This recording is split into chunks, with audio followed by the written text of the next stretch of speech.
Thank you all for coming. We are going to oscillate, but not in a sine wave. You'll see that we've got disproportionate timing on different things.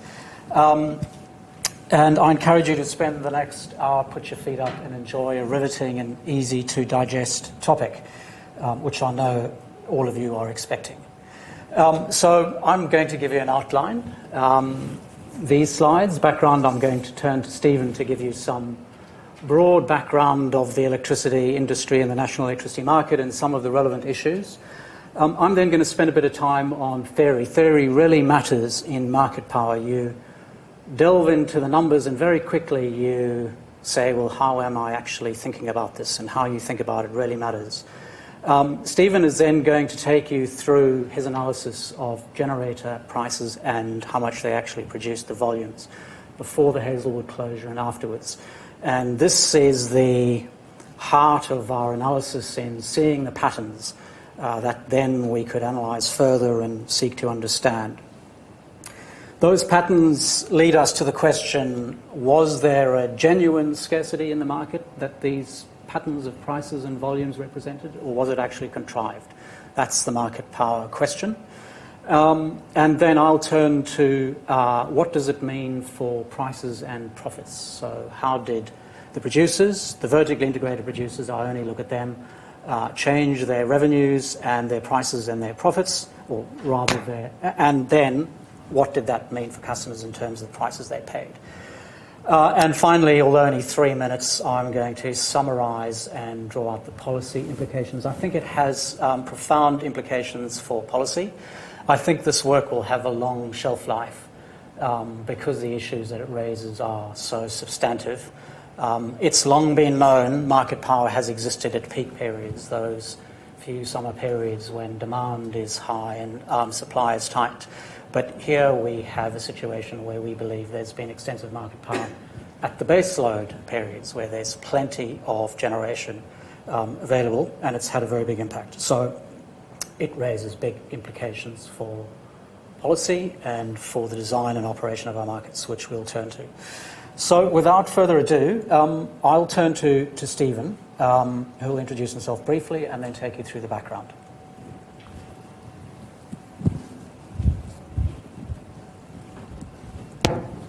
So that's working. So thanks for the introduction. So I'm an electrical engineer with a heavy background in data analytics and data processing. And as you'd imagine, this sort of project is a very data intense project where we have to understand different generator bids and their generation profile. So it's been a very data intense and a lot of hours sifting through the data. So you will see that in the later part of the presentation. But first, I was just going to start with an introduction into the energy market. So I'm sure a lot of you know everything there is to know about the national energy market, but there's a few points that I thought would just help the few people that might not know the market in detail. So we have 5 regions in the national energy market, and these are divided by the state boundaries of the southeastern states of Australia. Within those regions, there's 5 interconnectors that join these regions. When those interconnectors are binding, then the regions isolate and you have generally only local generation setting the price in that region. Whereas if the interconnectors are not binding, effectively the NEM becomes a single market. So within the NEM, this is in 2007, about 70% of energy came from coal and about 9% from gas. In New South Wales and Queensland, we have black coal generation, and in Victoria, we have brown coal. And internationally, I guess brown coal, we're phasing out of brown coal, and hence the closure of the Hazelwood Power Station in March 2007. And this is fundamentally what has, around about this time, has been what's driven the market power issue that we will discuss today. So another point about the NEM, we have, the generators are dispatched on a 5-minute interval to meet demand, and they're paid for their generation on a 30-minute spot price. So what's happened, what's fundamentally the issue here is that the average price, and this is excluding high price spikes, has significantly increased since 2016. So before Hazelwood closed to after Hazelwood. And so we looked at this and thought, basically, when we lose only 5% of our NEM generation through the loss of Hazelwood, why we get such a high rise in prices. And so this was one of the first points that we initially looked at and wanted to understand this issue in more detail. So just to look into it, this price rise is not being driven by demand, and we show that here by plotting histograms of the demand profiles for each of the mainland NEM regions, and we see that this is the histogram of the 5-minute data for each region, and between calendar year 2016 and calendar year 2017, we don't see a significant change in regional demand. So we conclude basically changes in demand are not responsible for this high price increase. So, which makes us wonder, which then continued on this analysis. So a bit more detail about the coal market in Australia. So we have 10 firms which own the coal generation in Australia, where the top 4 of those firms own about 70% of the coal generation output that occurs in the NEM. And specifically, AGL owns about 29% of all the NEM's generation output, coal generation output, sorry, that is. And so this is showing basically a very highly concentrated coal market. And that's just the nature of large firms owning multiple generation sources, multiple coal generators, and also the fact that coal generators are generally quite large, so 2,000 megawatts in that sort of range. And this causes a highly concentrated coal market. And so we've applied an index called HHI just to get a feel of how concentrated the market is. And so this index is a value between 10,000, which describes a pure monopoly, and 1, which is a very unconcentrated market. And we see that the HHI, generally in the literature, and depending on the resource you look at, a value of 2,000 or higher indicates a very highly concentrated market. And we see that for all NEM regions, when looking only at the region, it's commonly 2,000. It's far above 2,000. So we have a highly concentrated coal generation market in Australia. So let's look at just touch on how the generation changed, the coal generation changed between before Hazelwood and after Hazelwood. And we show here the change in generation output. And you can see that the loss of Hazelwood in Victoria caused a reduction in around about 25% of output. In New South Wales, the generators increased their output by about 5%, in Queensland by about 4%, and this caused a difference in total coal supply of about 3%. So some of the generators stepped up, and we began questioning whether they generated as much as we would have expected, given the amount of coal capacity in the national energy market. And we acknowledge that there's coal constraints and various issues with boiler problems that maybe some of the generators might not have been able to generate more than they did, but we see that there was a reduction in output of coal generators. So just to give an overview of what's happened with the loss of Hazelwood, so this here shows the interconnector flows for the Victoria to New South Wales interconnector and then the Queensland to New South Wales interconnector.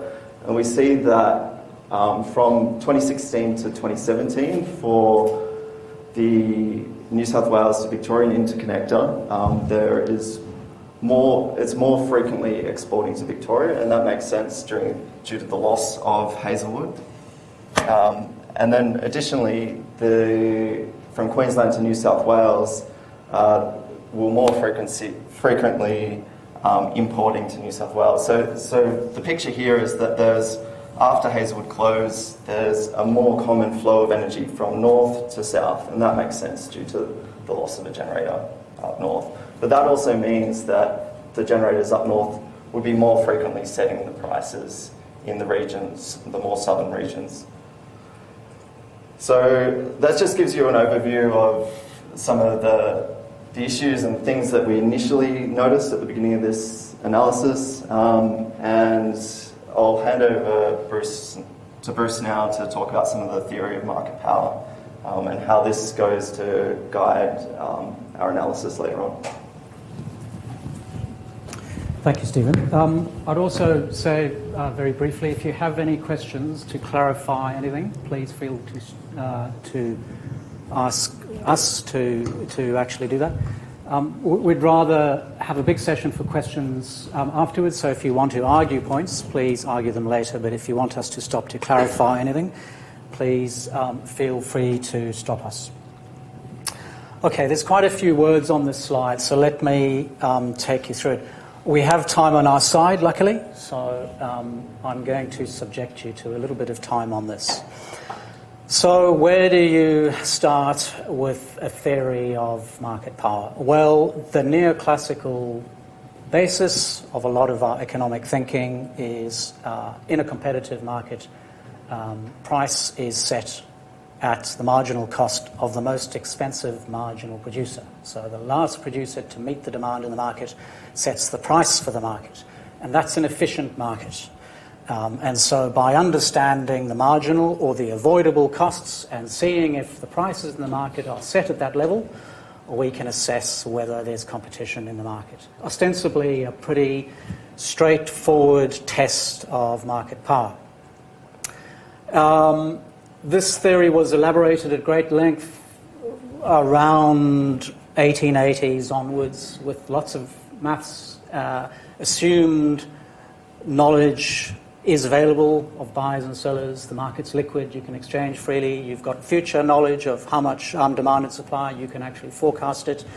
Buyers can find sellers and so on. Over time, those simplifying assumptions have been challenged. And in the literature, we see wide acceptances of differences to that methodology so that it stands as a beacon. Some adhere to it rigorously and demand that this is the golden test, and others say, oh, but look at these other ways of looking at it. And those other ways, first of all, have been an acceptance that in markets there can be a difference in prices charged to customers buying essentially a similar good. And that's efficient because buyers' elasticity of price that they're willing to pay can in fact vary. And so if they're willing to pay more, you can charge them more and get back more of your sunk costs. So the law of one price, the underlying economic theory, is accepted to break down for products which are homogeneous or close to homogeneous even. Secondly, going back to Mr. Ramsey and Coase and Klein and others, an acceptance of two-part pricing, that producers have fixed costs, that the inframarginal rent, the difference between the market clearing price and their own costs, is not enough to compensate for those fixed costs. And unless you compensate for those costs, producers will leave the market and the market will become unstable. They have to cover their costs ultimately, or else they won't enter in the first place. And so existing producers and new it is fine to accept a system of two-part prices. So a payment to be available could be a daily payment, it could be a payment to make your plant available per unit of plant available, is acceptable in addition to a variable price. So these variations of the theory sit as accepted. And when you delve into the underlying theories, say, but how can these underlying concepts sit with them? They sit with them as a practical reality. The maths to prove them is obtuse. They don't have a satisfactory single proof, but they're accepted in the scheme of things. The second, more recent adaptation is to realize that people actually behave differently. They value a loss in a different way to the gain. They value what they have instead of how can things change. And there's a vast literature now, well accepted, not just at the retail level, but also in transactions in commodity wholesale markets of those aspects of the way humans actually behave. The third, more fundamental challenge to it is Austrian economics, which came about at the same time that these fundamental tenets of price equals marginal cost came about, which is to say our obsession with price equals marginal cost is a particular conception of a market. In fact, markets are ways to discover what consumers want. They're mechanisms for finding that process of actually discovering. So don't interpret prices in a market at a point in time as meaning anything other than we are going on a journey. And in that framework, you look at a price and you look at marginal costs, and the Austrian economist says, I don't really care. It's a discovery process. There will be a temporary, huge rent to producers like Google who found a fantastic new product, and over time it'll be evolved and they'll lose that competition. And it's as true for Google as it is for an electricity producer, as it is for a coal and gas producer.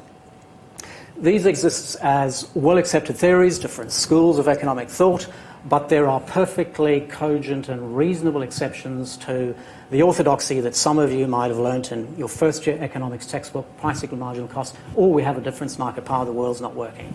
So I posit that by saying we take as our starting point price equals marginal cost and we work from there, but we do that being very cognizant of these fundamentally different economic theories on it.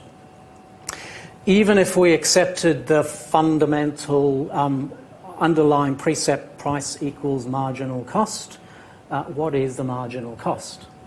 How do you know this marginal cost? Power producers enter into long-term contracts for their coal and gas supply for a fixed price for a certain volume, often take and pay, or take or pay, so you have to take it.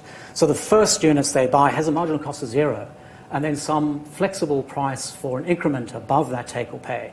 How do you price your production in that market, in the NEM, which is a 5-minute market? How do you think of your marginal cost of selling electricity when your take or pay contract for the volume that you're selling is zero? And then if you've exceeded your take or pay volume and you're buying your fuel at spot market or a spot market or some kind of a market which is actually short term, and you're paying a premium for that gas or coal, how do you think of pricing that? Do you price all your production as if you're buying it on spot? But you'd only be buying that spot if you'd run out of your contract. And so what do? You price at your contract zero, and suddenly when you run out, you price at short-run cost. You have to have a view as to how you're going to dispatch your plant to then think about how you price at the margin. These are the challenges, the real challenges in understanding marginal costs. And it's terribly difficult for observers like us or energy regulators or the ACCC to look into the industry and say, what are these costs? It's just as difficult for the market participants who need to think about their own view as to their own dispatch and how others are going to dispatch and how they think of their own costs. And then finally, to point to a disparity between price and marginal costs, you say the market's failed.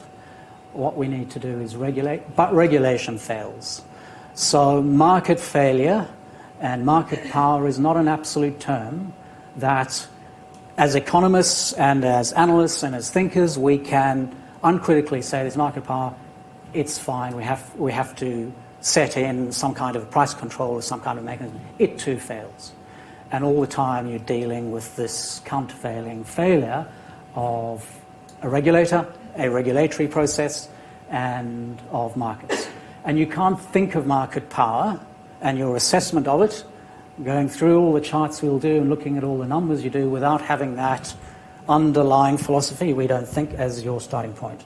It's very easy to be doctrinaire on numbers that you see, but you have to think of these broader judgments. So how have we thought about it? And this is our opportunity to transparently be accountable to you and explain it. This is being, the sound and the slides are going to be on the site, so you can look at this afterwards, and others who are not here can see it. Ultimately, the assessment of markets needs to look at the underlying data and form a judgment on it. It's an empirical question. Theory cannot give you a hard line. So coming back to the introductory facts, we have a highly concentrated market. And so we use a model of competition with a concentrated market to evaluate the generator behavior. And we ask, is it consistent with this model? And taken in the round, is there a big gap between the prices that the firms received and their costs? And is there a step change in that gap before and after Hazelwood closed? So that becomes our way of thinking about it. The objective function in this model, perfectly straightforward objective function, is that the producers seek to maximize the difference between their revenue and their costs. In other words, their operating profits. They don't think about their sunk costs, it's their operating profits. The income that they get in the 5-minute market compared to the costs of selling into that 5-minute market, and the income they get from their hedges around the 5-minute market.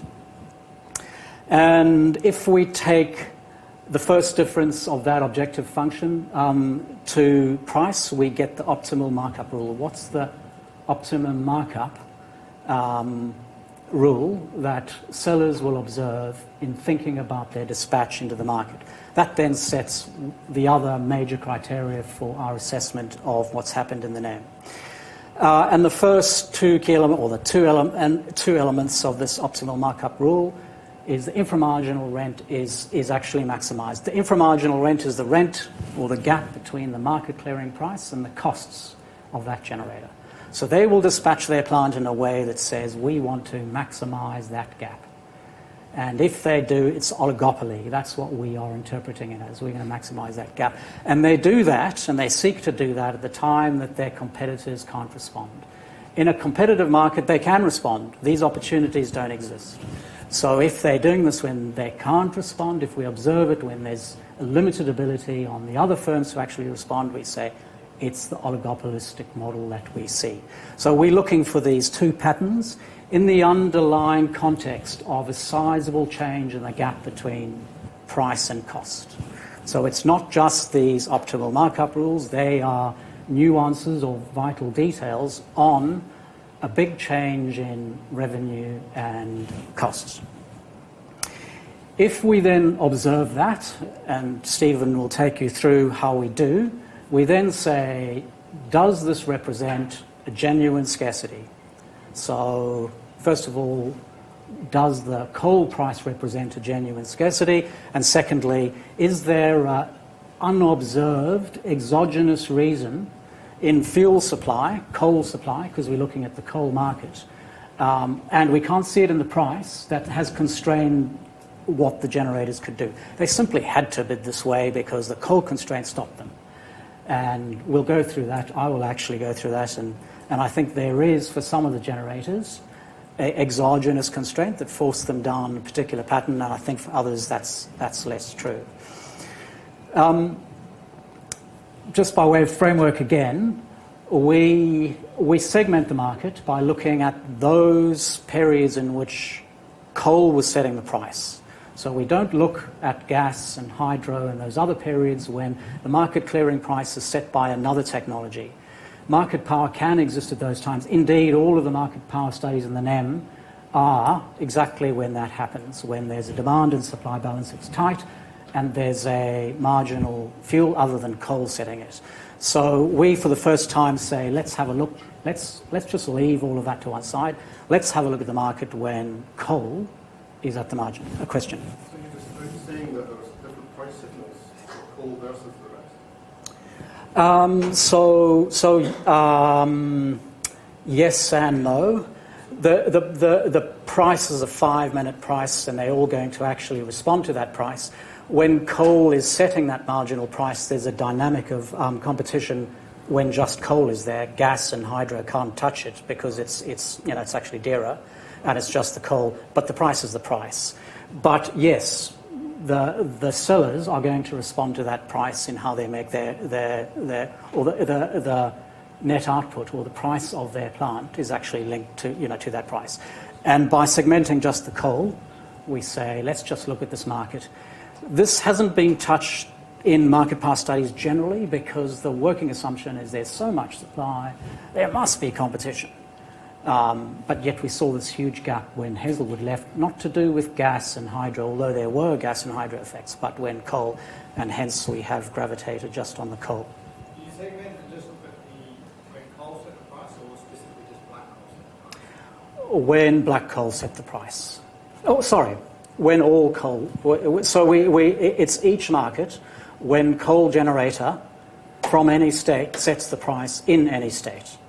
So we then break it down and look at the portion of the time that every generator by type sets the price in each market.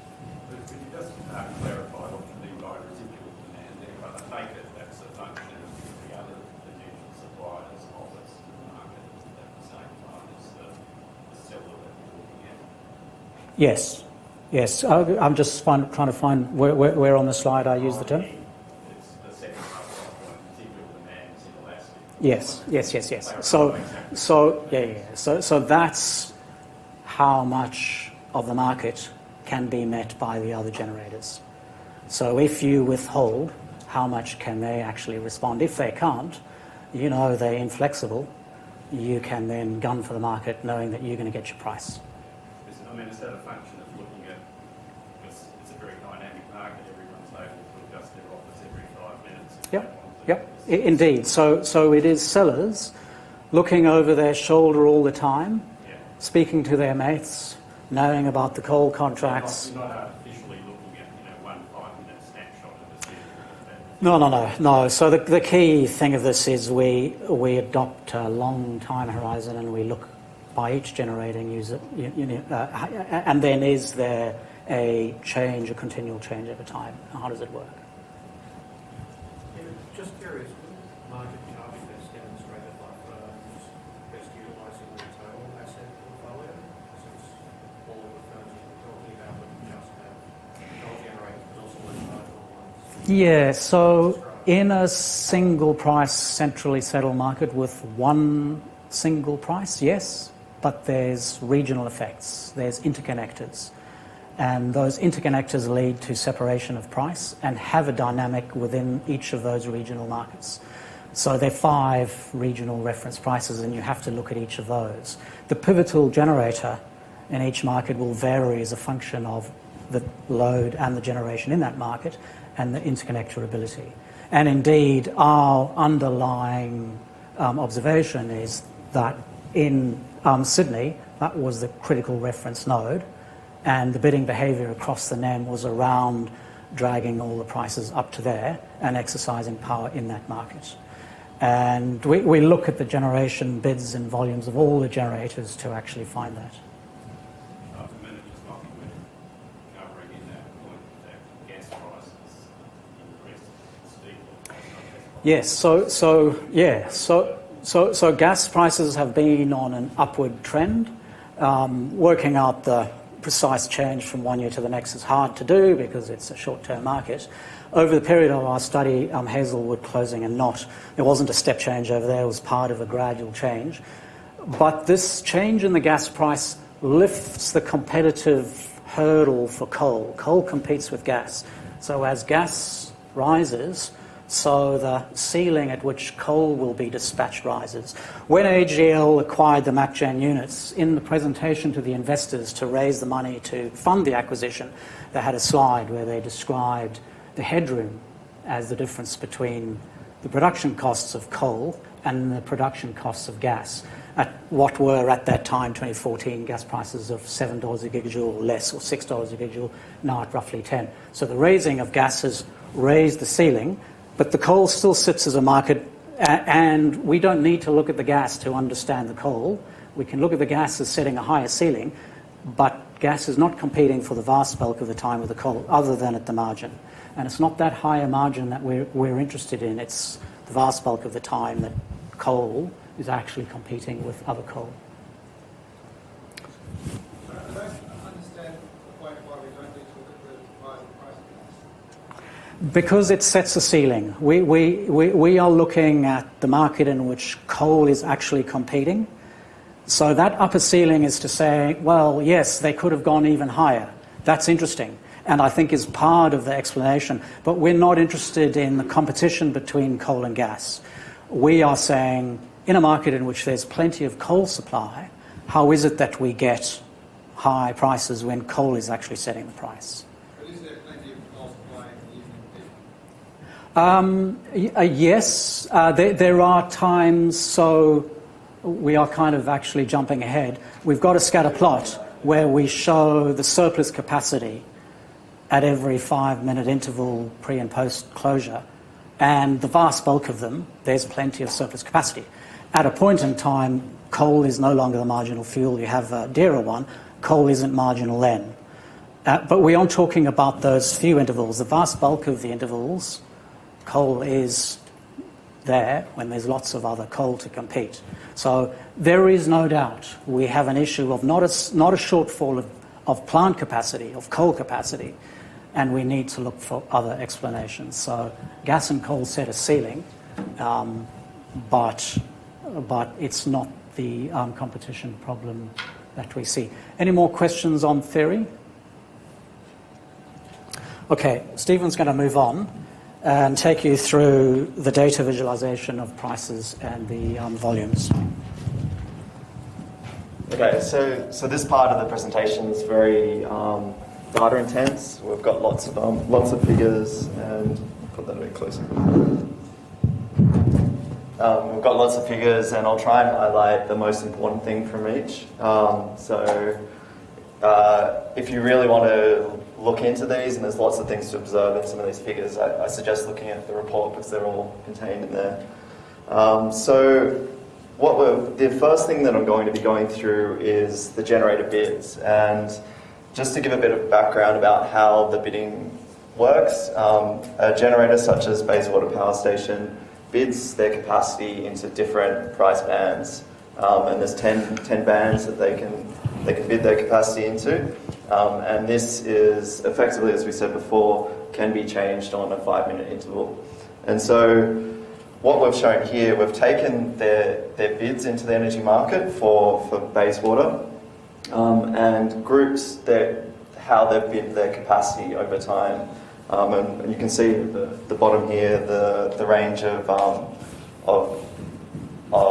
price bands. So as you can see, and for a coal generator, generally they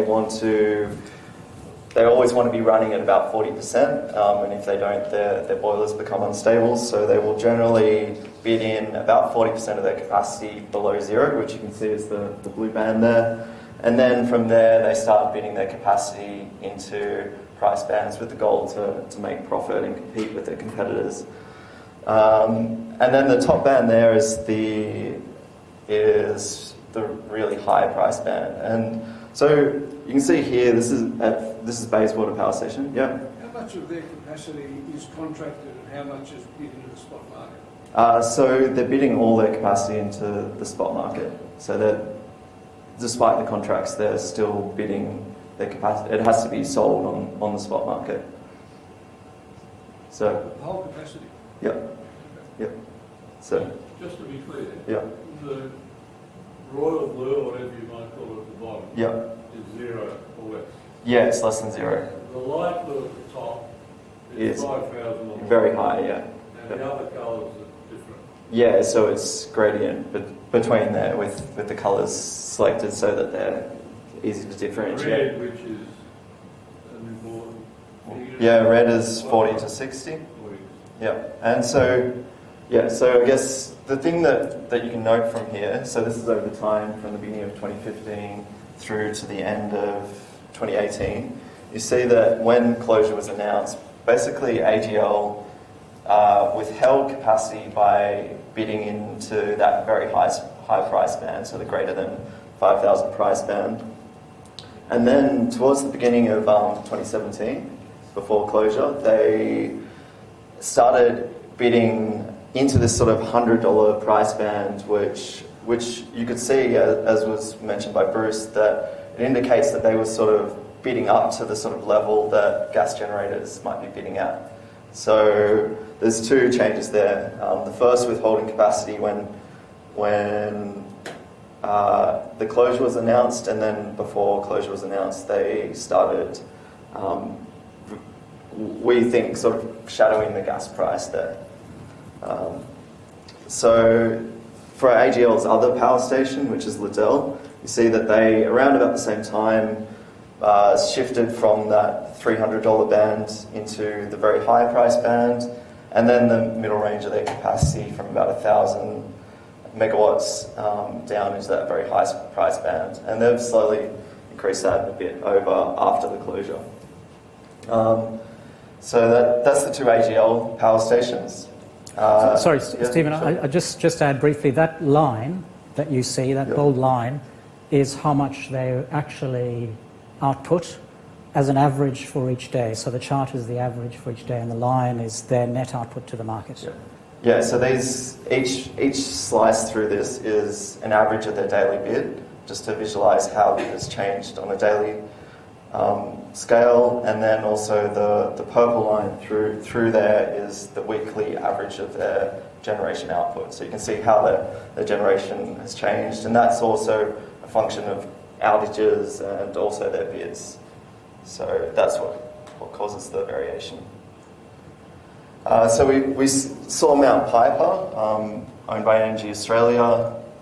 They followed suit by increasing their bids around about the time that the AGL did, a little bit after, as you can see there. Vales Point increased their bids just after the closure, but also a smaller increase to the $40 to $60 band before the closure of Hazelwood. Araring Power Station, you can see here, around about the closure time, they increased their bids, so into that sort of band around about where gas would be bidding into the market. So that's the New South Wales generators. How did the Victorian generators look? And you can see here the main stations in the coal-fired power stations in Victoria. And there's no significant coincidence between the closures necessarily or the way the New South Wales generators acted. So we next looked at Queensland, and we saw that Millmurran had minimal change. Gladstone had some increase in their bid when closure happened, and also around about when. So around about coincident with the others, but then bidded their capacity up around about the closure time. Whereas the others, so Stanwell, there's some increase there. But the significant changes we noticed were more so in the New South Wales generators, with AGL leading with that increase. So this is a different type of figure, even though. So this is another way to represent their bids, and just to keep it simple for this presentation, I'm only showing the Liddell and Bayswater. This is the bid profile throughout the day. So on the left there is their basically grouping their bids into the hour reference that it relates to for the year, and then representing this for a 1 year period. And you see that from focusing initially on Bayswater, you see that Bayswater stepped up, so they kept their minimum range bids, so the lower bids, to ensure they're dispatched the same, rather the same. But then within the mid-range of their capacity, they started bidding that into the around about $100 range, as you can see here. The other thing to note is that they were a bit more intentful in withholding capacity, which is the increase of the yellow section here, during off-peak hours.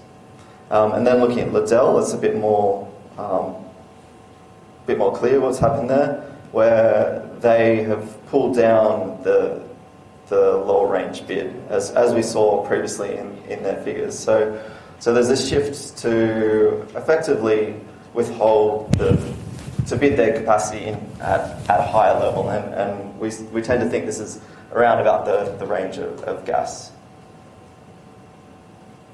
So let's look at how the change in bids have impacted their supply into the national energy market. And you see here, these are similar to before. It's on the x-axis is time of the day, and on the y-axis is their generation output. And these bands show the 10% POE and 90% POE, so the range in which the values tended to occur. And you can see here for Bayswater and Liddell that by increasing their bids caused their production output to reduce after Hazelwood closed. So where blue is 2016 there, and orange and green are the years after Hazelwood closed, there was a reduction in average output from those two stations. And then the other thing we note, and this is probably most important relating to market power, is the generators withholding their bids in hours, in off-peak hours, and freeing up their bids in peak hours is consistent with the optimal markup rule, which Bruce discussed earlier. And just to reiterate on this, and the point that was said earlier, is how often is coal setting the price, and how important this is. You can see when coal's setting the price, and when there would be competitors competing with Bayswater, given by the high percentage there, so this is percentage of time the generators are setting the price in that year. So when that percentage is high, there's coal generators are generally competing in the market. And so when this is high, they're basically withholding their capacity. And then when there's other generators setting the price, such as gas in peak periods, they're bidding up and generating more. So you can see that shift that occurred between 2016 and 2018 based around changing their daily profile. So next, looking at Eraring. So Eraring increased their output after Hazelwood closed, as you can see here, and Mount Piper reduced. And I'll leave it to Bruce to talk about why he thinks Mount Piper reduced, but it relates to the Springvale mine and constraints there. So I'll leave that to Bruce to talk about. So how did the output of the Victorian and Queensland generators look? We found that Loy Yang A increased, and Yallourn reduced in its output. Stanwell remained approximately the same. Tarong increased in 2017 and 2018, but the other generators in Victoria increased output, and the other generators in Queensland generally increased their output. So how did these changes, and as Bruce mentioned previously, the way we're looking at how prices are changed is looking purely at the instances in the national energy market when these generation sources set the clearing price. And so what we've done here is grouped the generators. This piece of analysis is purely on the New South Wales spot price, but what you can see here is the blue is the gas generation, so the blue represents the average price when gas generation was setting the clearing price in New South Wales, and the orange shows the average price when Queensland or Victoria or New South Wales set the New South Wales price. So it sounds a bit confusing, but basically we see similar values for the orange and we see similar values for the blue. But the thing to note from this figure is that before Hazelwood closed, initially there was a big gap between the prices set when gas was setting the price and then the prices when coal was setting the price. So in some ways you can see the coal generators were being competitive and pulling down the price in 2016. We then found after Hazelwood closed, when coal generators were setting the price in the NEM, there was an increase in price set from these generators. And we see that this price set, as we observed from the bid figures, that the prices bidded into the market are very close to the prices set by gas. So we see that gas is shadowing coal-generated bids are shadowing gas prices quite closely. Then this could be argued that this might set a higher limit that gas can push up to, or the other argument might be that it's the gas prices increasing which has caused the gas generators, or the blue lines here, to go up even further. But the significant thing we notice is that now the gap that existed between gas generation and coal generation in 2016 is almost inexistent in 2017. And just to reiterate, this is for the instances when gas is setting the price, or the instances when coal is setting the price. And in the NEM, coal sets the price far more regularly than gas. Yeah. Why in 2014 and 2015 is so much lower? Is that because gas price? That's related to gas price, yeah. Related to, so in terms of the gas, it's related to gas price, yeah. Because gas generators have to generally reflect their bids based on the gas spot price quite closely. So let's look at this across the NEM. So this shows the average spot price when coal generators were setting the price. So for all regions we found, so this is when coal generators are setting, there's a step up from 2016 across all NEM regions. So, and this is almost doubling this is more than doubling in Victoria. So that means that this fundamental time, which is about, for most regions, it's around about 60 to 70% of the time, the region's experiencing higher average wholesale prices because of the coal generator bids being higher when they're setting the price. So I'll now hand over to Bruce to talk more about how this relates to market power, how this relates to scarcity and policy issues. So thanks. Thank you, Siva. Perhaps I'll just ask, there were quite a few questions during my theory section which anticipated information that Stephen's actually provided.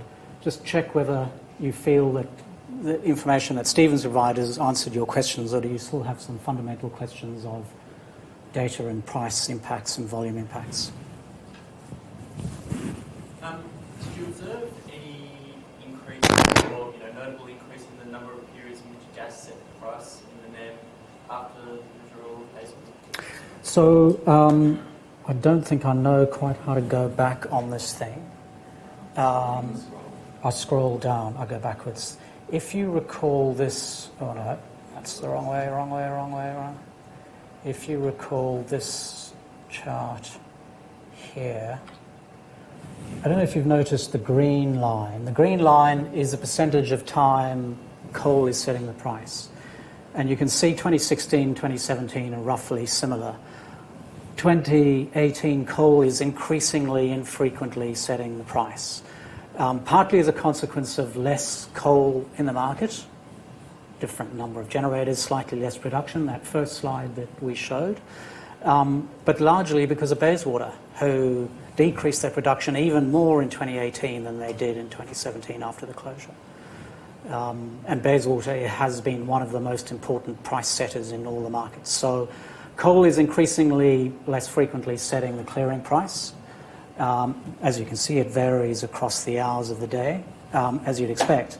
And we suggest that is indicative of essentially coal pushing prices up in the market, and gas price has gone up, but gas and hydro are now coming in and increasingly, actually in each interval actually setting the price. These are the average of the 5-minute prices, by the way. Bottom picture. Yeah. And the green is... The green is each of these are the percentage when coal is set. Yeah, exactly. So you can see across the hours of the day, coal is much less frequently setting the clearing price. So it varies across hours of the day, of course, because of balance of generation and load.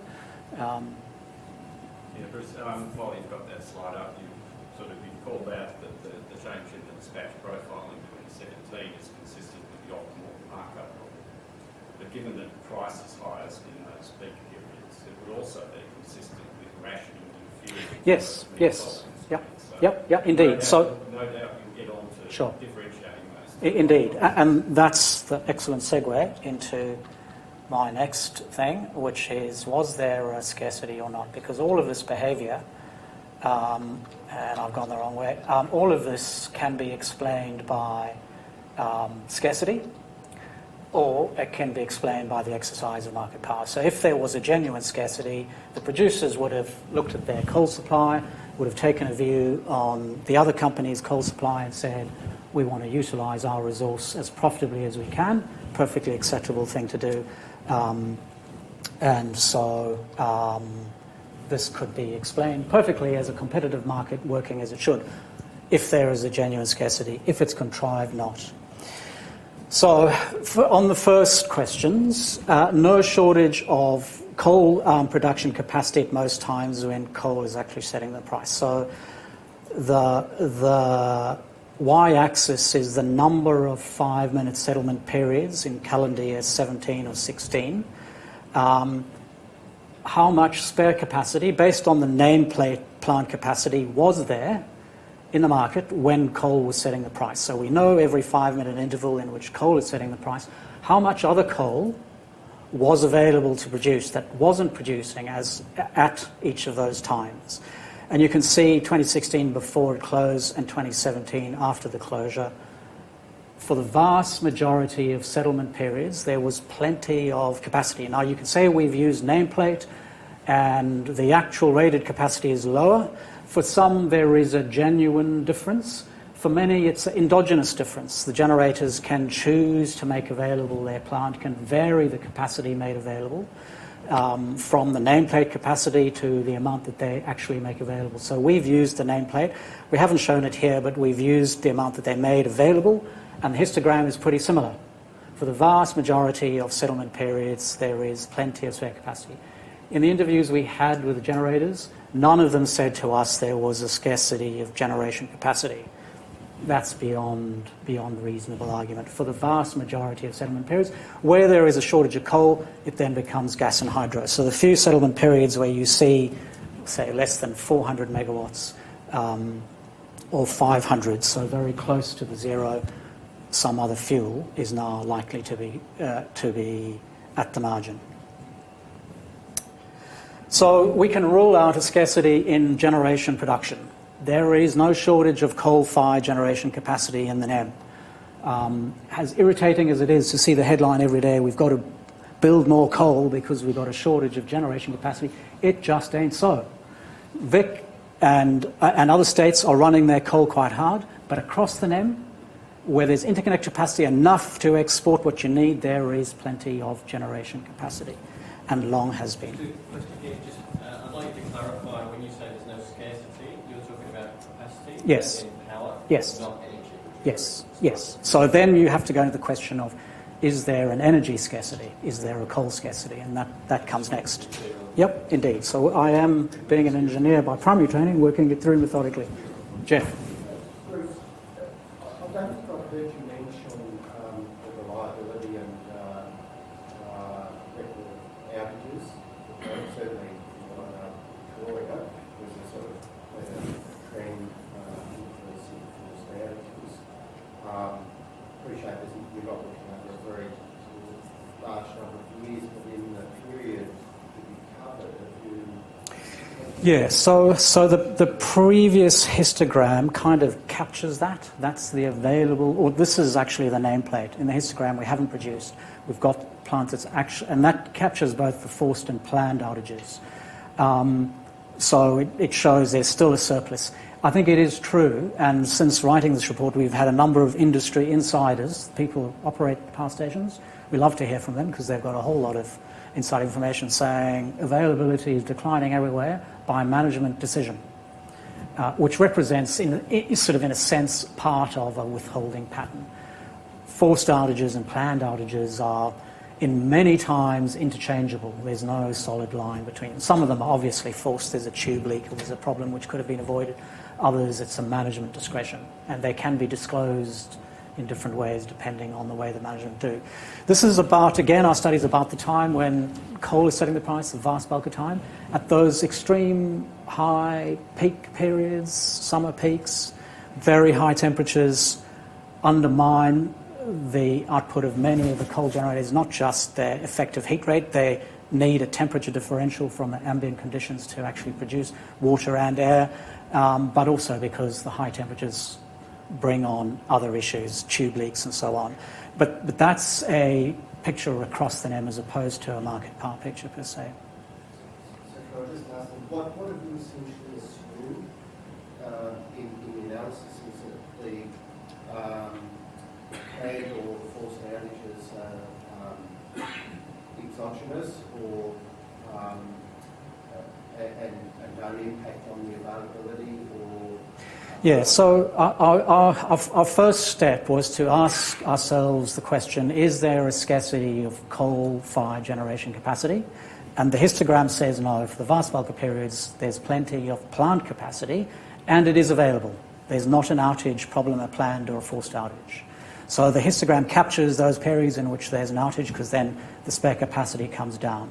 So we first of all needed to rule out a problem in generation capacity scarcity, which we do here. Okay, the next is there a priced scarcity? And the price scarcity would be critical input, not water, coal. There is no price scarcity on emissions, so there's no emission problem or price on it, so that's not affecting it. So that leaves essentially coal prices. So we spent quite a lot of time looking at different ways of understanding coal prices. The first line shows the average price the generators received in 2017 for the New South Wales generators when they set the spot prices. So now, going back to our theory, we can look at the difference between price and marginal cost. Top row's price. So you can see the price each of them actually received from the market when they were setting the marginal price. When they were setting the marginal price gives us an indication of the price that they are willing to receive to actually produce. So it's not someone else's price and they're actually producing under it. It's what they are saying we want in order to produce when they are dispatched. So you can see those prices are 2 to 3 times more than they were before Hazelwood closed. Then let's have a look at what their production cost should be. The yellow is we think, an upper estimate of the short-term price, which is the New South Wales spot traded price of coal. So at the coal terminal, the export coal terminal, what is the traded value of coal in the short-term market at that terminal? That terminal is distant from many of these generators, almost all of them, and you need rail and carriage to get it there. So it's not a liquid friction-free exchange, but it's one representation of a short-term price. And it's a different coal. It's washed. You don't need to wash it for the power generator, so there's different costs incurred, but there's shipping costs to the terminal, there's shipping costs to the power station. So it's an imperfect measure. There is no perfect measure of a short-term cost, but it gives you one measure. And so we've translated that average spot price in that year through the heat rates of the plants. We've said what is the electricity equivalent price of it, and you can see the second row numbers, roughly half the first row numbers. So the difference in the price they're getting and the short-run cost they are getting is a factor of 2. So in our theory, price equals marginal costs. Well, price equals marginal costs by a factor of 2, indicative of an issue. And this is the most optimistic number we could represent for their cost of coal. Almost all of the generators bought, if any, a small fraction of their coal would have been a short-term spot purchase, typically 4% or less. It can vary from generator to generator. But that's a short-term price. So we see a very big difference between the price they asked for in the market, asked for and got in the market, and their short-run cost of actually producing it. We then went down and said what might be the estimated contract costs. Of course, these are difficult to know. Even the companies themselves that are the counterparties to their coal supply contracts can find it difficult to understand what their effective contracted cost is at any point in time. But All of them have have forms of contracts over long periods. In the case of the AGL units running out in 2025, they bought them in 2014, which specified a take-or-pay volume, and a company has produced forecasts of what they think for EMO in 2016, what they think these contracted coal costs are, and which they translated into a electricity production cost. So about a third of the spot price, or a quarter of the spot price of coal, or a quarter of the sold price of electricity is an estimate of the contract costs. We had another estimate, which is AGL's statement in the entitlement offer when they came to purchase these generators and were seeking new equity from their shareholders. They said what they thought these costs were of the New South Wales and other generators. So we see a very big gap between the price that the producers are paying for the vast bulk of the coal they burn and the price they're getting in the market, and even the spot price of coal and the clearing price in the market. So we conclude that a price coal constraint cannot explain this behaviour. Coal prices were rising, spot price of coal was rising, but not nearly enough. In the ACCC's work of the inquiry they did, their estimate was that the New South Wales coal price, average coal price, increased about 7% pre-Hazelwood and post-Hazelwood. So that was the weighted average of spot plus purchases on a contract. They would have done an analysis like this and averaged it by contract purchase volumes. They really don't know, but it's one estimate looking at that mix. It's perfectly plausible, knowing that the vast bulk of coal that the generators burn is bought on a cheaper contract.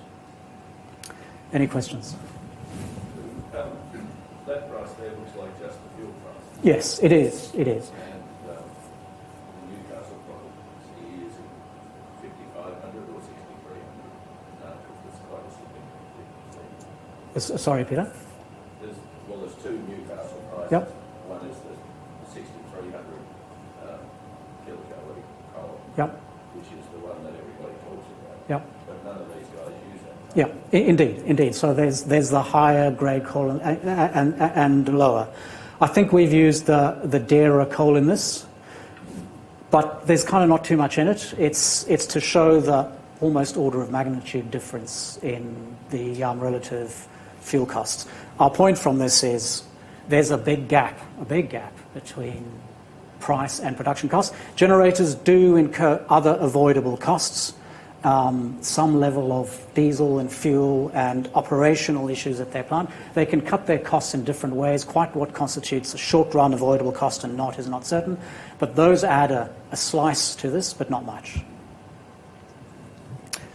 Okay, so we've ruled out generation capacity shortfall. We've ruled out priced limitations as an indication. So we can't look at this difference in prices and say coal costs explain it, because they don't. So that leaves us with some kind of a prospect. Was there an exogenous, something companies couldn't control, upstream coal supply constraint? And we sought to answer this by engaging with the companies. So Vales Point, as Stephen showed you earlier, they produced much as they did before after Hazelwood closed. Their CEO explained to me that the particular design of their boiler and the velocity of circulation of coal in it precluded them from running it on a sustainable basis much more than they did. So we consulted their production history, and Vales Point appears to be producing consistently in the past as it did in the future. They can push it very hard for shorter intervals, but they degrade their boiler and incur other costs. So we struck out Vales Point as a prospect. Vales Point in 2018 decreased production, but they've got 2 units, and they had a 5-week major planned outage on that, which seemed a plausible explanation. Mount Piper EA seemed to have reasonable concerns about the Springvale mine. They were struggling for approvals for licenses to continue to mine. They faced water supply issues at the mine.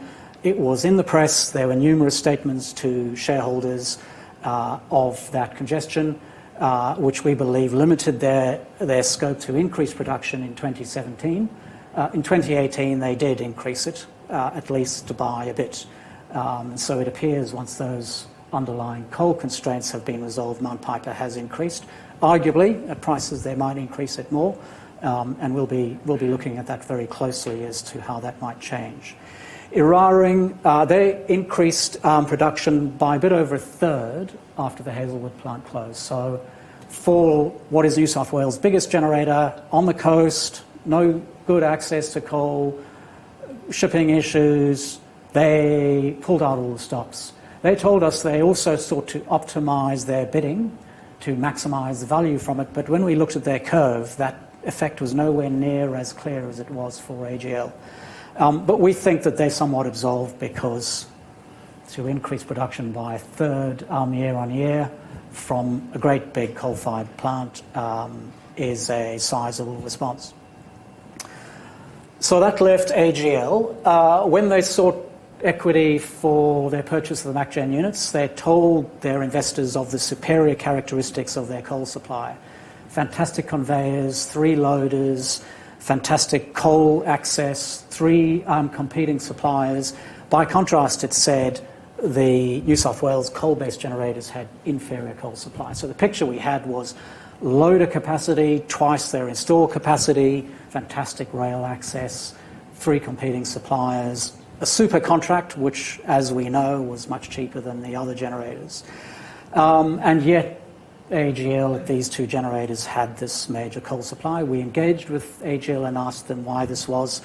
We were given a copy without the detail in it. That was taken out of a submission given to the ACCC, in which they identified a number of issues that they said affected their coal supply.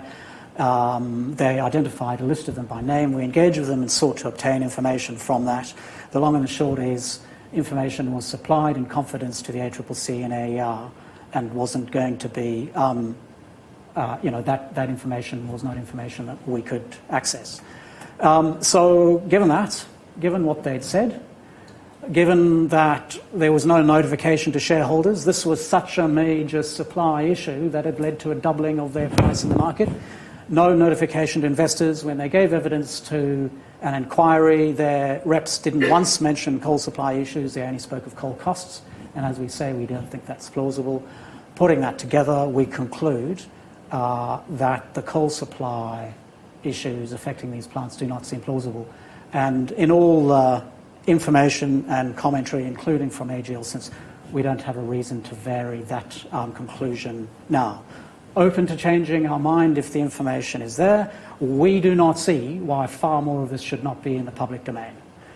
This is not rocket science. It's making electricity through a well-known process, through assets which have a major impact across not just the electricity sector, but the whole sector of people who actually consume energy. And so why can't we see more of it? So we conclude that scarcity in New South Wales was not a genuine one, that it does represent the exercise of market power, of which we think AGL has been the pivotal player. We leave open the prospect, I'll say, that other players might have and could have worked with them. We don't have proof of that right now, but we leave it open. There's information asymmetry on our judgments on the other generators is also subject to that.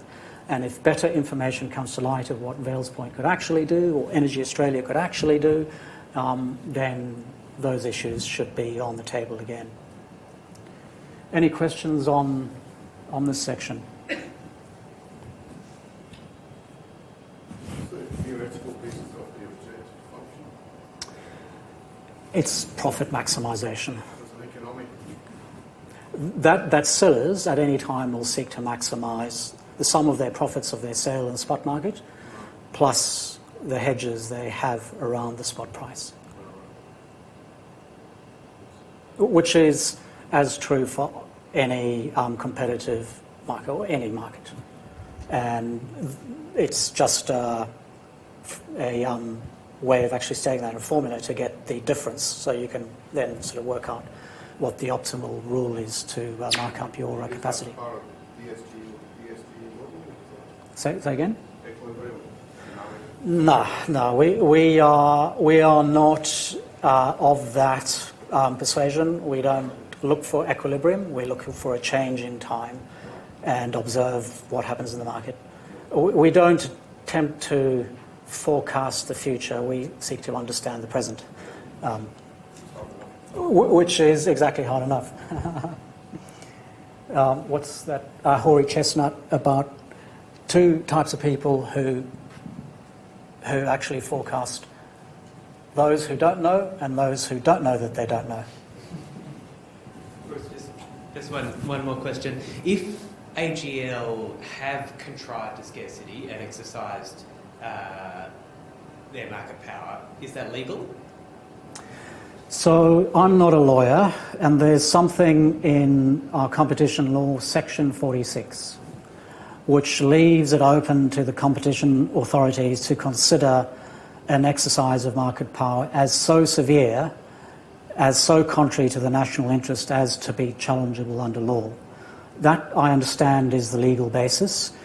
That's never been used as far as I know, and the ACCC says it's not legal. So their perspective, as the entity that would bring a charge for it, not prosecuted, bring a charge for it, is that it is legal.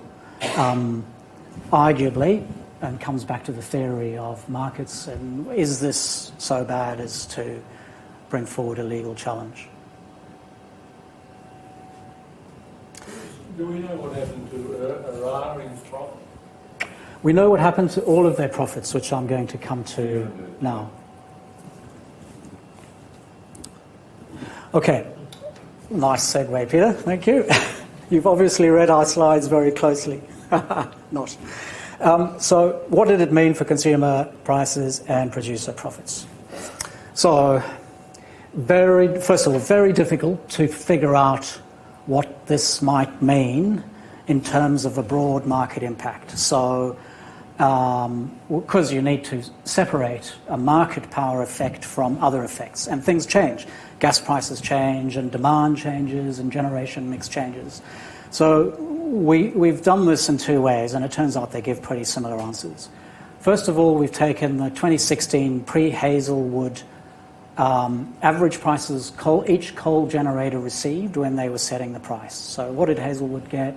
What did Hazelwood get? What did all the other generators get, Bayswater and so on, when they were setting the price, as indicative of the price they were willing to accept when Hazelwood was operating. And then we look after Hazelwood close and we said, what price did they, or how much did they actually produce? And let's apply that 2016 price to their production. We do that product across the whole market, so the market clears and we've got the total volume covered. And that establishes a 2017 price as if these guys didn't respond to Hazelwood closure by continuing to make their plant available at the 2016 price. And you could say, oh, that's wrong. Coal prices changed. Yes, they changed a bit. Other things changed a bit. Demand changed a bit. But we're only looking at those periods in which coal is setting the price. Coal also had a knock-on effect, as Stephen showed earlier, by setting a floor for the gas. Gas could now go higher, and we're not looking at those knock-on effects. So there's reasons why you could say that estimate. The first method is an overestimate, and there's reasons why you could say it's an underestimate. Another alternative way is to say, let's have a look at AGL's revenues and how they changed in the market before Hazelwood closure and post. And they're the dominant coal firm by far. They produce just under a third of the total electricity produced from coal and M. And then let's do a pro rata extension. So we know how much their revenues change from year on year. Now, their revenues also have gas and other price changes, so it cannot separate that because they don't disclose how much revenue they produced from coal-fired generation. So there's reasons why you could say that's an over and under. But let's take AGL and extrapolate it to the rest of the market, and we get 3.3 billion. As the single year effect, as you saw earlier, the 2018 impacts were a bit less than the 2017 impacts, so the 2018 would be less than 3.3. I've said publicly 3 billion as an interpolation of the two, and in round numbers, this is what I think it is. Effectively, these are the impacts on electricity market revenues, and hence, because we find almost all of it was passed through to customers, the impact on prices. What did it mean for how much the three main energy producers, coal-fired energy producers made on profits. AGL increased wholesale electricity gross margin, which is their revenue minus avoidable operating costs, by 832 million year on year, and their earnings before interest and tax, which is an estimate of how much they passed, is the total they got back from customers of 789. So the quotient of 789 to 832 is how much they effectively passed on. They faced this 832 million in the wholesale price. How much did they get in their total business, their revenues that they got back from the customer? Answer 789, 95% pass-through rate of the wholesale price changes. Energy Australia, over the same period, increased wholesale gross margin by 616. This is the first full year before closure and the first full year after closure, by 616, and electricity EBIT of 581, which is a 94% pass-through. In the case of Origin, we know what their total profits change, and they had a similar step change, but theirs is a more complex business, lots of gas generation, and they don't disclose a electricity EBIT in the same way as Energy Australia and Origin do, and so we couldn't know precisely what the electricity effect is, but they did say that they passed all of the wholesale effects through to customers. So that it has been passed through to customers almost entirely seems, again, to be quite clear, and the leveraging effect of roughly a 16% year-on-year increase in revenues and prices for these companies, the great leverage they get on that, on much higher revenues but largely fixed costs, of which coal is their dominant, translated into enormous profit increases to the companies. In the case of AGL, that increase in wholesale margin pays for their MacGen assets, these two generators, in 2.5 years, for plants that have a weighted average operating life of about 20 years. So I think a major public policy issue, leaving aside the theory of how one might evaluate revenues minus costs. Conclusions and policy implications. As I've said, large impact on consumer prices and the suppliers' profits. There's been a negative impact on the efficiency of electricity production because there's been a deviation from least cost dispatch. The generators that could have produced most cheaply didn't produce more. More expensive ones were called on to produce.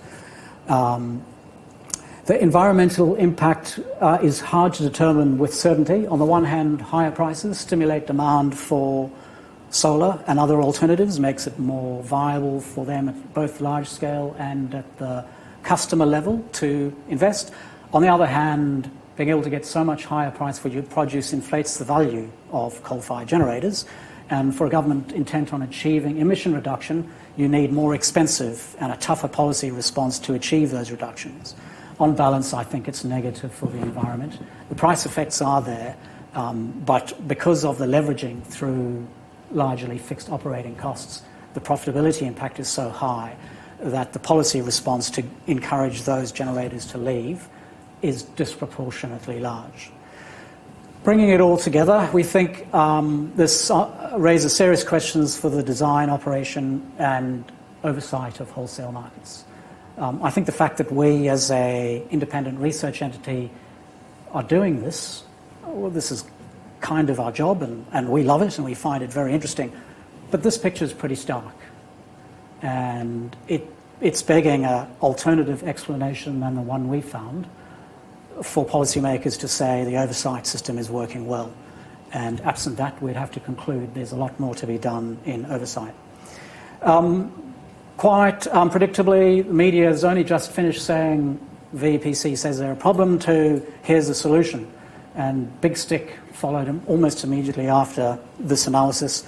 Don't jump to those things. There are many ways to consider solutions to this, many alternative ways. We hope that this research will put those issues on the table, and federally and at state and independently, and customer groups and others will start to think about how the situation might be improved. Thank you.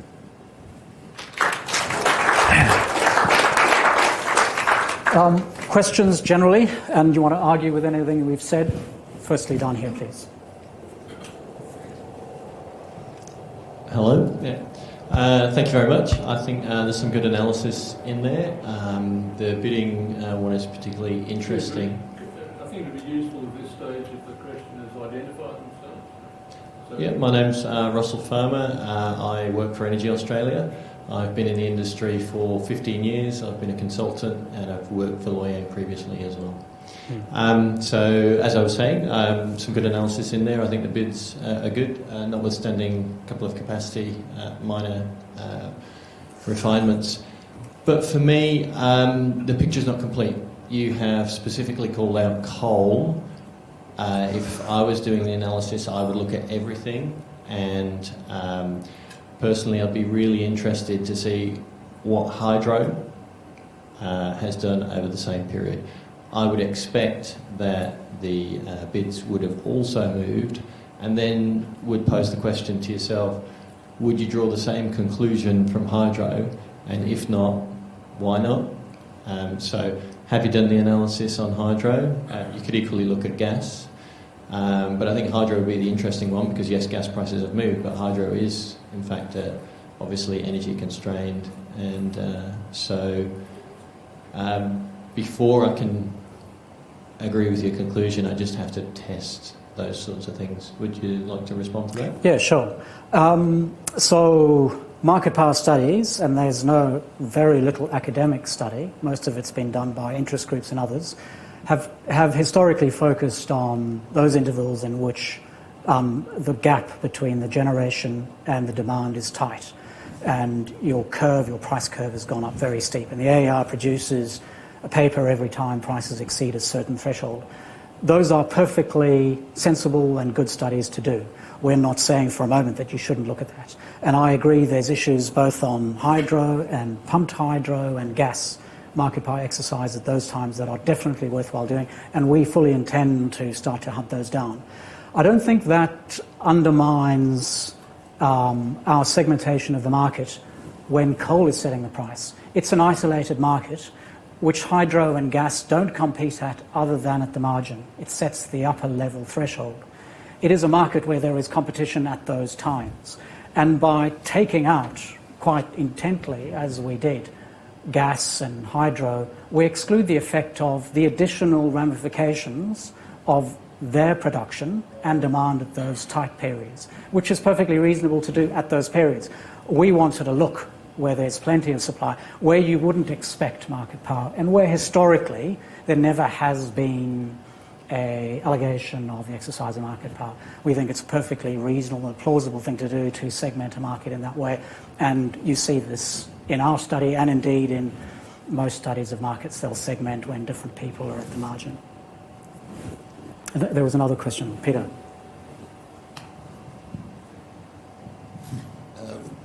Peter Farley, just an amateur commentator on this stuff. But the spot price this year so far is about $134. Coal has declined from 74% in 2016 to about 70% now. So, if we're talking about marginal effects, in effect, we've actually removed another Hazelwood in the last 2 years in terms of coal production. And yet the price has gone up further. I mean, in effect, because we haven't removed the actual physical capacity, the pricing power of coal should have declined significantly this year. But prices have gone up even further. So I don't have any idea why that's occurred. Yeah, so we raise all of this in the context of a study where we focus on these time periods. I haven't once for a moment said this was a short-term effect. If anything, I think it's still there. And as we saw, the 2018 production for some units is down even further. So if coal was a constraint in the short period, how can it be now? So indeed, I think the issue is as relevant now as then.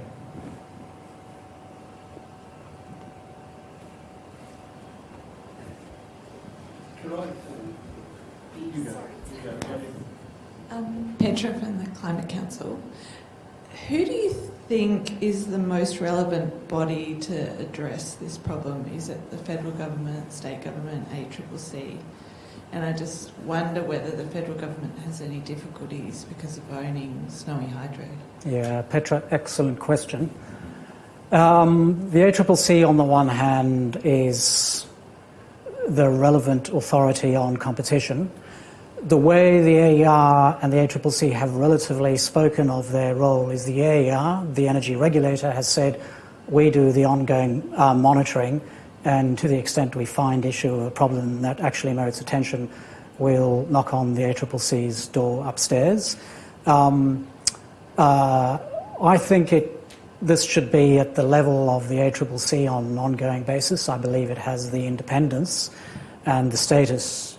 I think the Productivity Commission should get a look into, and I also think some kind of a public inquiry, independent public inquiry. I'm wary of getting lawyers involved because it turns into an issue of lawyers, but having a public forum where senior representatives of the company under oath need to answer questions, I think is a way of letting the sunshine in, and sunshine is an excellent cleanser. On an ongoing sort of oversight issue, excellent question again. The constitutional responsibility rests with the state.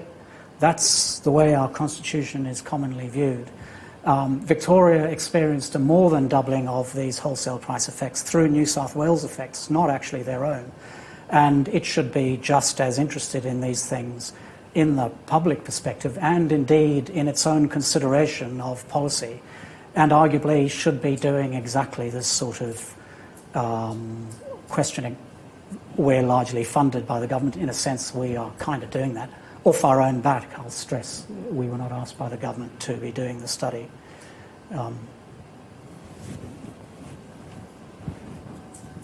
Thanks. John Griffiths from the City of Melbourne. Given that you observed that for the majority of intervals pre and post Hazelwood there was plenty of capacity available from these coal-fired generators, what was the dynamic that allowed them to exercise market power post Hazelwood closure and not pre? Again, excellent question, and one we asked ourselves, so what changed? There was plenty before, plenty after. I think two main reasons. One is, in the public mind, there was the big Hazelwood closure. This is a severe thing. The politics arguably was even sympathetic to a price response. Gosh, look how we need coal. Prices have gone berserk because of coal closure. We can't have that. We've got to keep it going. So arguably there was sympathy in some circles for that response. I think the public was actually conditioned.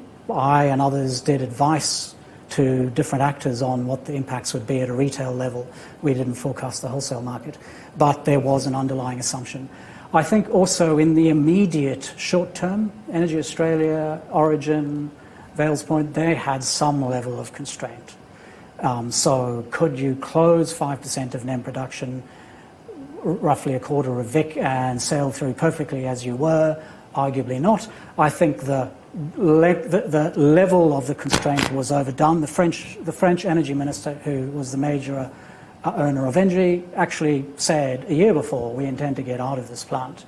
And I and others were doing studies long before the closure decision was what the impact would be. The businesses, of course, all knew this, and they'd be thinking about it themselves. So quite how much there was a genuine constraint, I think, is moot. Perhaps there was a little bit. I think the critical thing was the change in the zeitgeist. It sounds there's a conspiracy. There doesn't need to be a conspiracy. There's a zeitgeist and there's a pivotal generator. And we think the data shows the impact of that.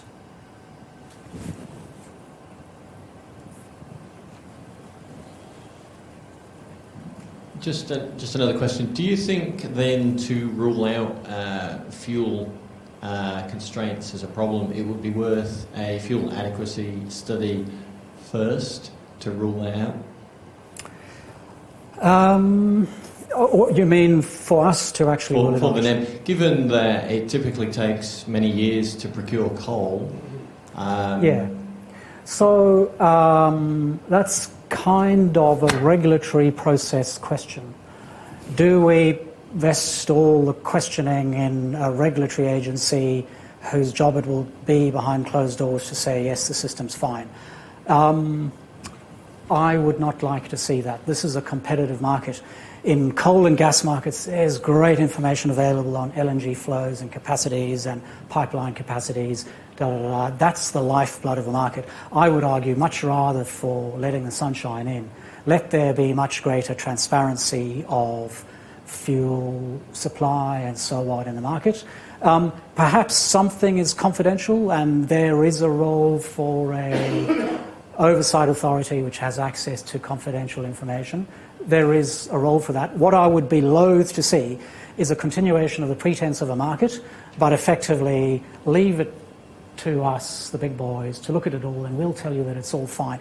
AGL's principal response to us in this process has been, we gave all the information to the ACCC and AER, and they said it was all fine. They've undenied. They undenied before, and they've undenied since. And the idea that, well, we've given all the disclosure, it's all done and dusted, is just not adequate. So, yeah, much better disclosure of that. And I called out EA, not in a negative sense, but it disclosed to shareholders there was much greater information of the Springvale, which gave it more credibility. I think that there was a sort of genuine constraint. You know, for us, there's answerability to the public and there's answerability to shareholders. And if AGL had such a major constraint that it needed to double its price, well, why didn't shareholders know about that? They'd have been very interested. So,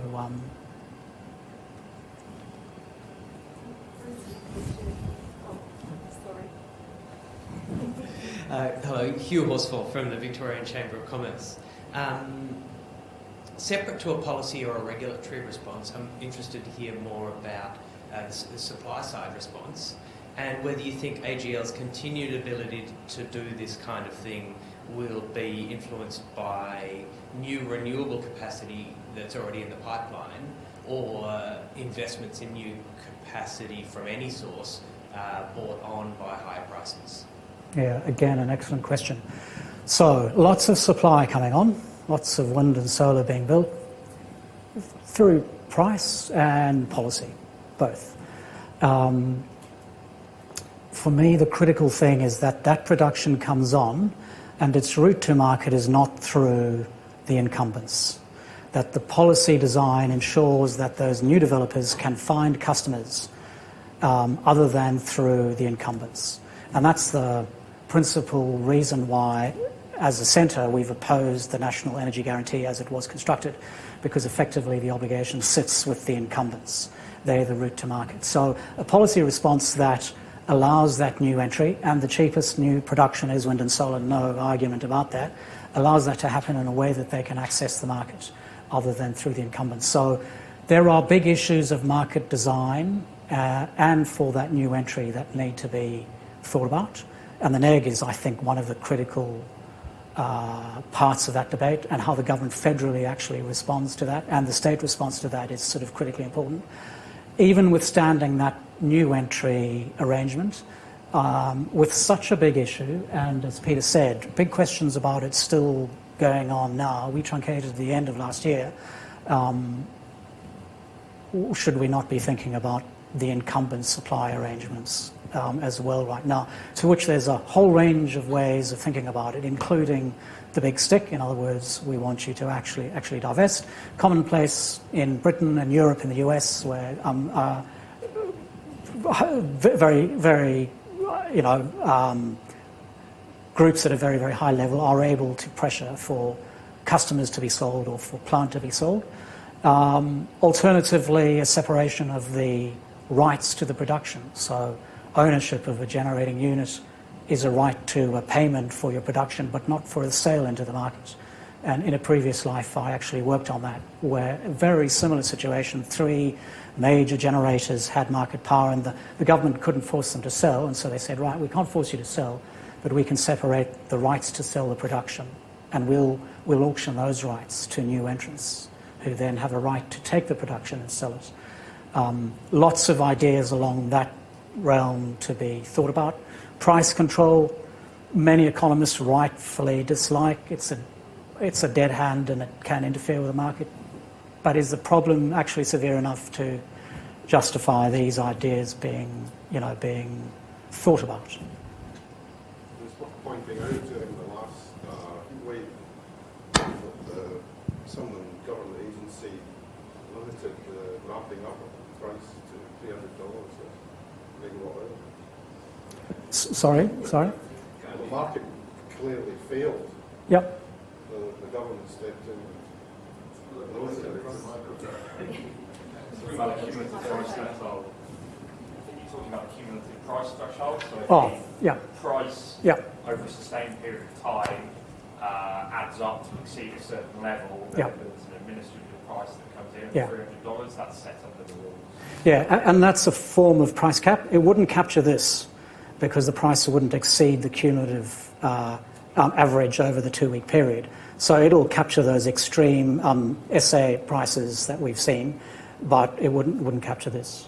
But that's a form of price cap common in any energy-only market. So after South Australia, we've already experienced 2 these events where the power was off for 40 hours because of information incident. My question, Bruce Rasmussen, Victoria University. My question was about, you don't seem to have made much of the difference between the announcement of the closure and the actual closure in the price response. And I was wondering why you hadn't.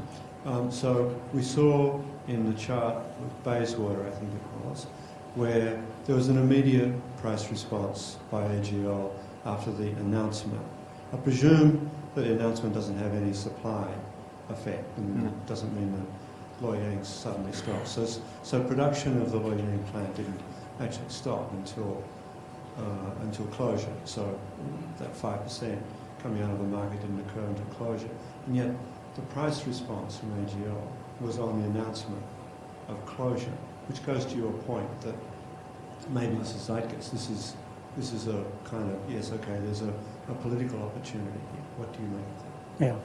Do you want to comment, Stephen? Yeah, so initially until the other generators started increasing their bids, there was a reduction in output from Bayswater and Liddell. So that occurred, and then as the other generators changed their bids, then that sort of balanced out a little bit.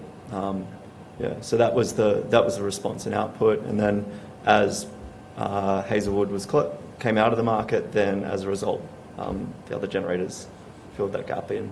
Yeah. I'll just add briefly, I don't know if there's anyone here from AGL to represent their view, but they have said to us, and they've said on their own website, that they burned through their stockpiles. When they purchased the assets, they had lots of stockpiles and they burned through them, not realising Hazelwood would close, and then their stockpiles were at the lower end of the plausible range, as the words they said to the ACCC, and so they were actually representing that scarcity in their bids. So that, that's their answer. I think that answer can be challenged.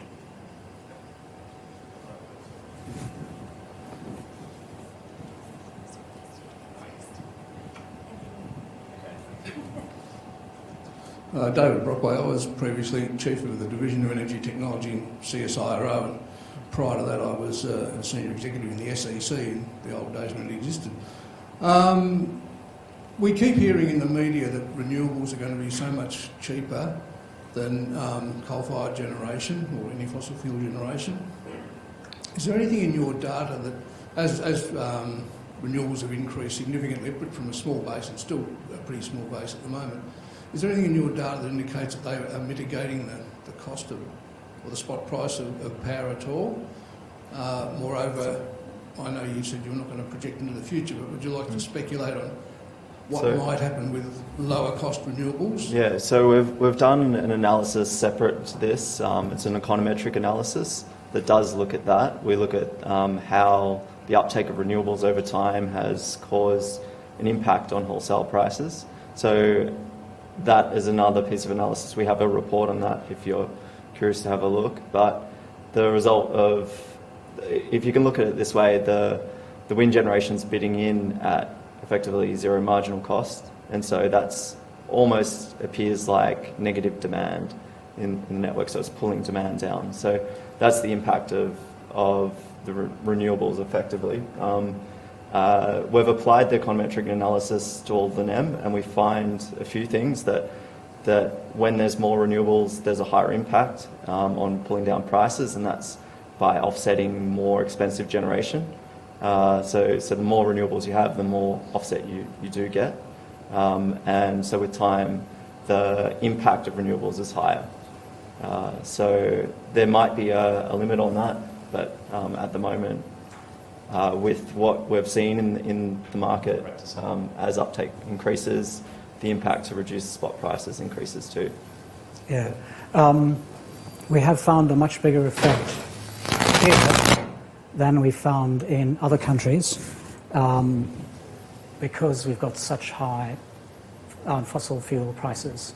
So wind and solar, because it decreases those prices at the margin, has a big impact.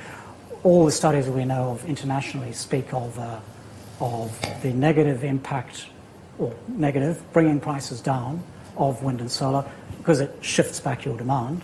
But the impacts we're finding here, and varies by state, are in fact higher than the international ones because of our very high fuel prices, which translate into very high power prices. Hi, Alan O'Neill, independent consultant. In a former life, I worked for Energy Australia. I wondered if you'd had any engagement or discussion with, in particular, New South Wales coal suppliers about their view of supply availability. Obviously, they couldn't disclose confidential contract conditions, but in a general sense, they might have been able to comment on that. Yeah. We haven't gone so far as to speak to individual suppliers.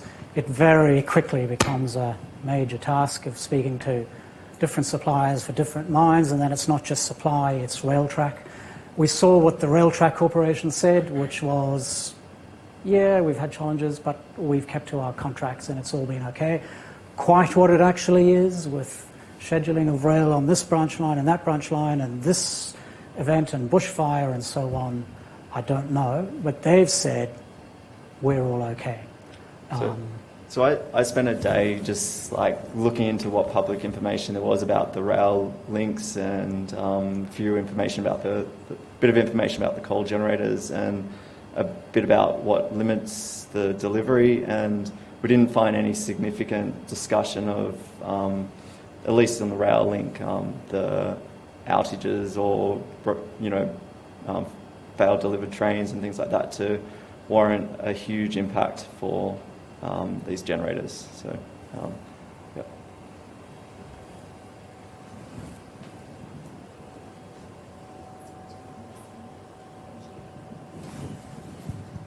Christian Supriyata from Axiona Energy. A question for Stephen. You said that econometric model about your finding that more renewable penetration have a negative impact, reducing the price of in the market. What's your assumption behind, I should say, CapEx or OpEx, or behind the construction of renewable portfolio in terms of a subsidy? Like, what do you assume for LGC value or some kind of emission trading scheme? I'm assuming you're doing that kind of extrapolation into a few years or 10 years into the future? Or, yeah, so that analysis was on historical data, much like this one was. Okay. So it doesn't take into account whatever happens after the LGC expires in 2030. Exactly. Yeah. Yeah. So it's looking at what the generation, when the generation was available, what it did to price, and that's applied to every half-hour interval. Sure. Yeah. Okay. So you did some analysis on it. It shouldn't be impacted by LGC price because they'll produce when the wind blows. Their marginal cost is zero. They aren't going to stop producing because they don't get an LGC. So coming back to that sort of comment on actually trying to forecast, as a research group, we're not focused on too much on forecasting per se.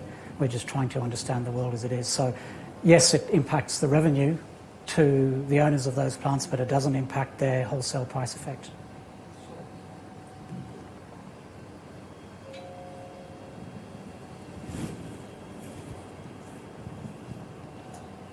This is Kevin Lee from Department of Treasury and Finance in Victoria. Just want to know to what extent AGL's business strategy going forward would influence how they charge prices with their existing generators in terms of looking to invest more in renewables. So we're getting on to speculation on strategy and what have you. A profit-maximising entity would seek to operate their existing portfolio and transition in a way that leaves them in the best position for the future. I think there's an oligopoly issue, and so the transition comes back to the question earlier, the transition to a low-carbon economy should think about market structure as it exists now and the new technologies and who gets to own them and operate them and their route to market. Absolutely relevant. Having said we don't try to forecast prices, but those are the very important economic and policy issues.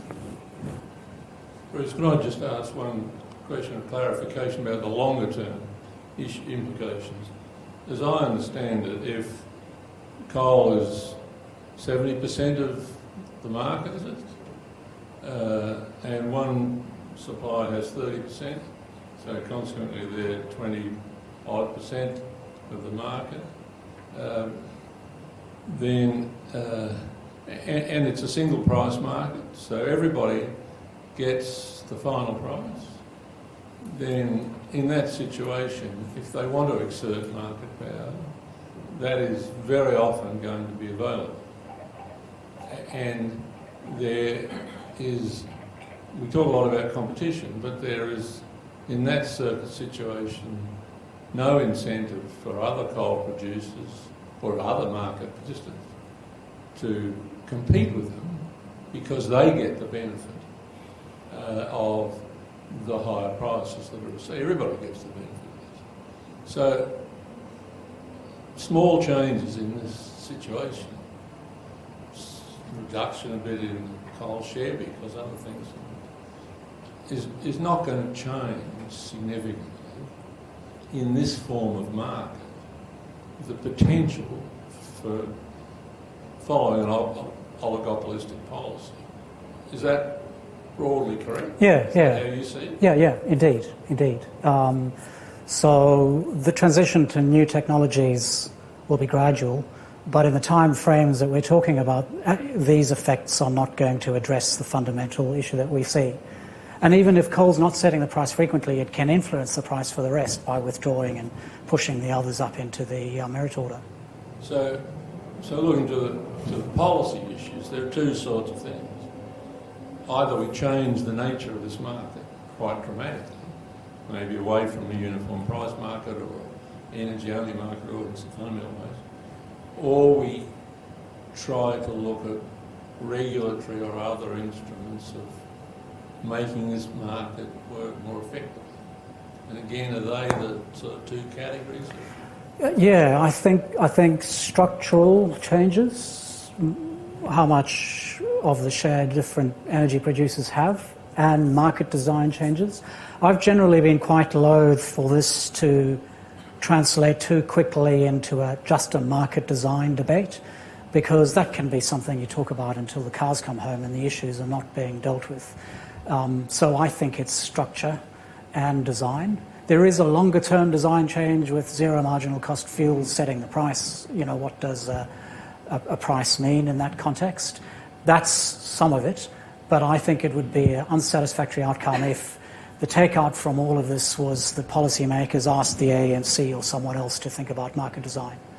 I think that's to look in the wrong direction to sort out very real issues that we see right now.